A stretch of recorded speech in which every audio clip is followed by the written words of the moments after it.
Enclavado entre pinares, a casi 1200 de metros de altitud en la Sierra de Madrid, se alza un edificio que el tiempo no ha logrado enterrar del todo.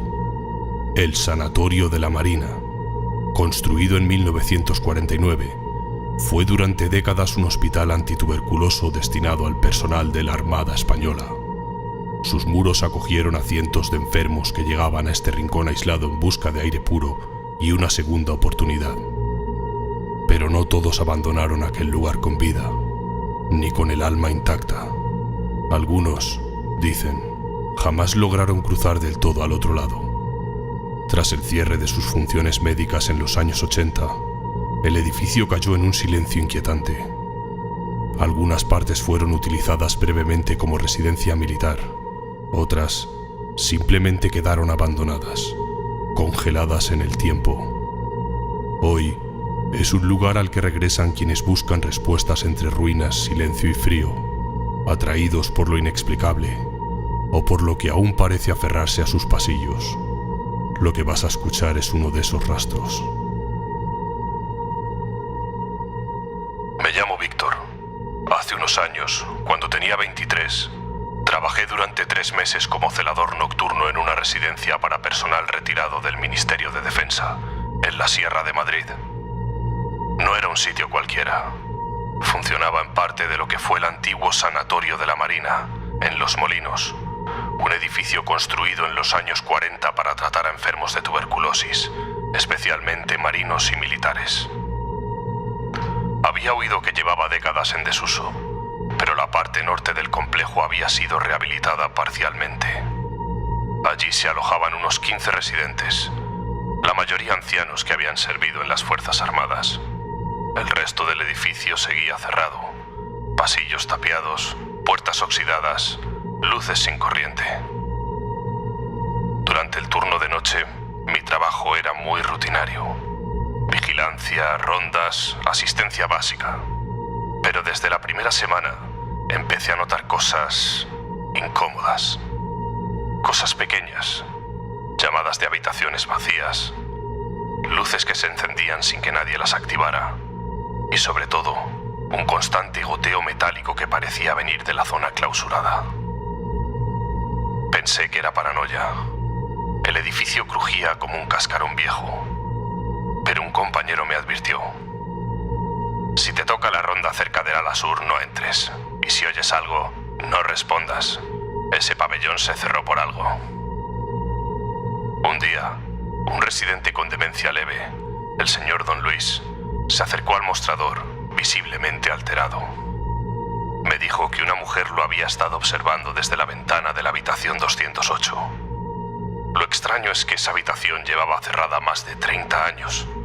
Pertenecía al ala sur y era inaccesible sin la llave maestra. Intenté tranquilizarlo, pero esa misma noche, a eso de las 3 de la mañana, el botón de llamada de la habitación 208 se activó. Sonó el timbre y se encendió la luz de aviso en la central.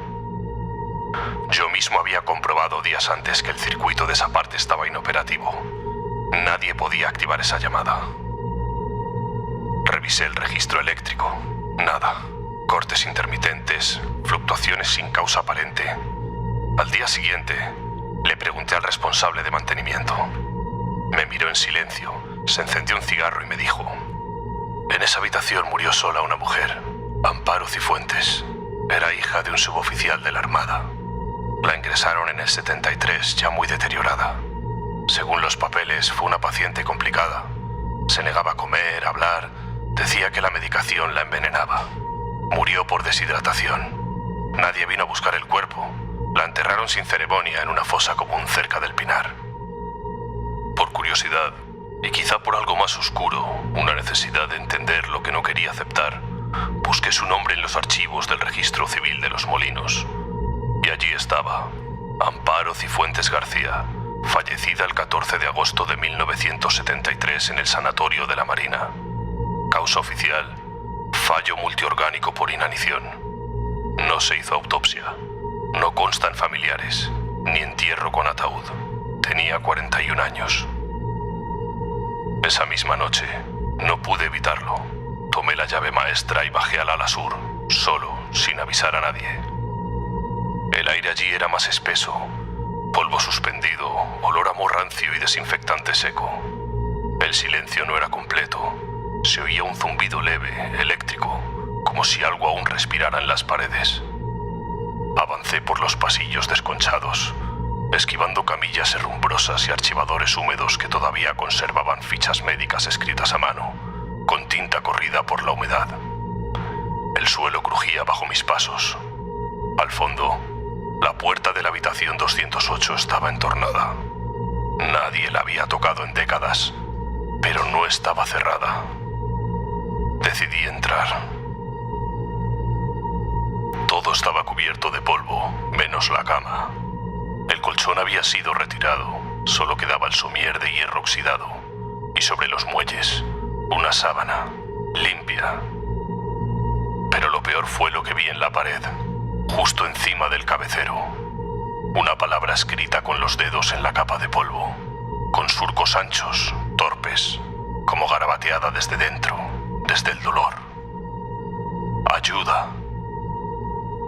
El timbre de llamada se activó justo entonces. Un sonido seco, mecánico. No en la central, sino ahí dentro, en la habitación. Un clic, una luz roja encendiéndose al lado de la puerta. No me quedé a comprobar nada más. Salí corriendo.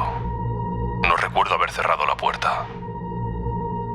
Una semana después terminé mi contrato.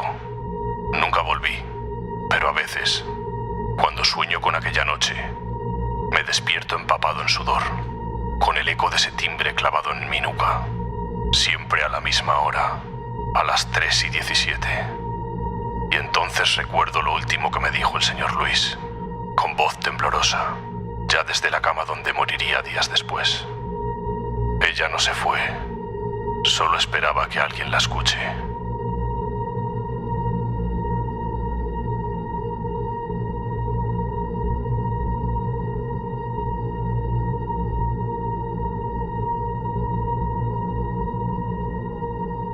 En lo alto de una colina de terraza, rodeado de pinares quietos y un silencio casi mineral, se alza el Hospital del Tórax.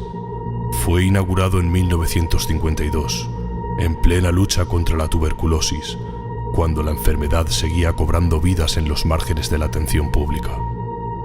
Se construyó siguiendo los criterios médicos de la época: pasillos amplios para facilitar el traslado de camillas, grandes ventanales orientados al sol Mediterráneo y jardines interiores pensados para aliviar la reclusión.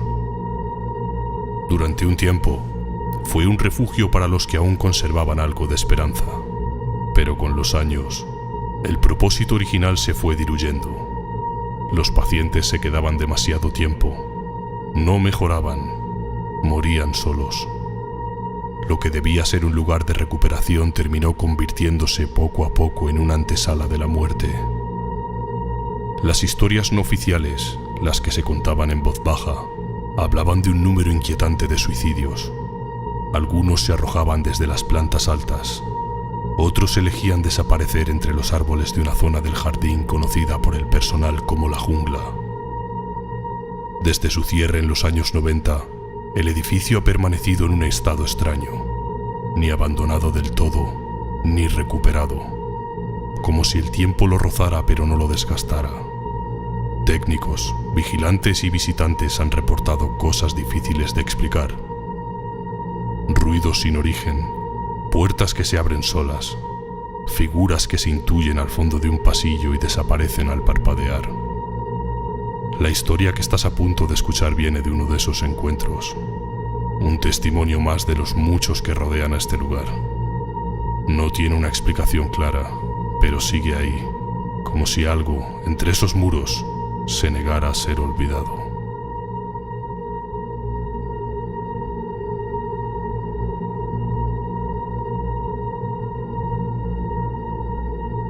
Yo no creo en fantasmas. Al menos, no creía. Hasta aquella noche en la que entré al Hospital del Tórax con mi compañero Dani. Fue en octubre de 2011.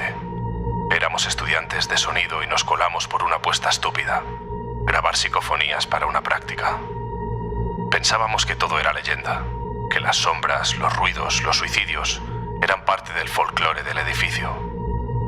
Llevábamos una linterna, un grabador Zoom H4n y algo peor que la oscuridad: arrogancia. Entramos por la parte trasera, donde las vallas estaban ya arrancadas. Dentro, el silencio era denso, como si el aire llevara años sin moverse. Grabamos en el quirófano abandonado, en los pasillos de la tercera planta, en la antigua capilla. Nada, solo silencio y nuestros pasos. Pero en la escalera principal, Dani se detuvo. Miraba hacia arriba. ¿Ves eso? ¿Qué? El cartel, planta 9. No había ninguna planta 9 en los planos. El edificio tenía 8.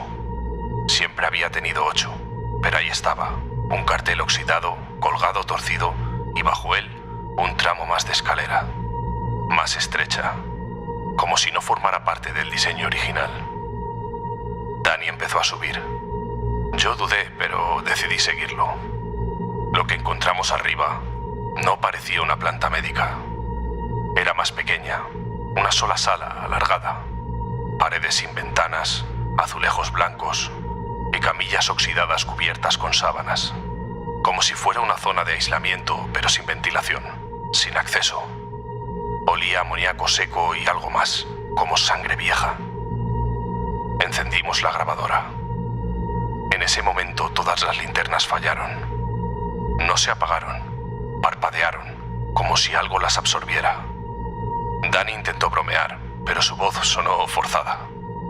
Aquí no han entrado desde hace décadas, tío. Esto no estaba en el mapa. Me acerqué a una de las camillas. La sábana estaba marcada, como si alguien hubiera estado acostado allí. Entonces lo escuchamos, un golpe seco, como si algo cayera del techo o se arrastrara por él. ¿Lo has grabado, tío? Dani no respondió. Me giré. Estaba quieto, mirando hacia el fondo del pasillo. Allí vimos una figura, alta, inmóvil, a contraluz. No tenía rostro, solo un contorno pálido, como de vendajes apretados, y algo colgando de su cuello, una placa médica. Me abalancé sobre Dani y lo arrastré escaleras abajo. No hablamos durante horas, no volvimos a subir. Borramos la grabación esa misma noche. Pero un mes después, recibí un correo de un remitente desconocido. No tenía asunto, solamente un archivo adjunto, un audio. Lo abrí. Era nuestra grabación. En ella, justo antes de los últimos segundos, se oye una voz, baja, clara, femenina. Decía: ¿Quién os ha dejado entrar? Esto no ha terminado. Dani se fue a vivir fuera. Yo nunca más hablé del tema, pero a veces sueño con aquella sala, con aquella figura inmóvil, y despierto con una sensación asfixiante, como si alguien me hubiera estado observando toda la noche desde el techo.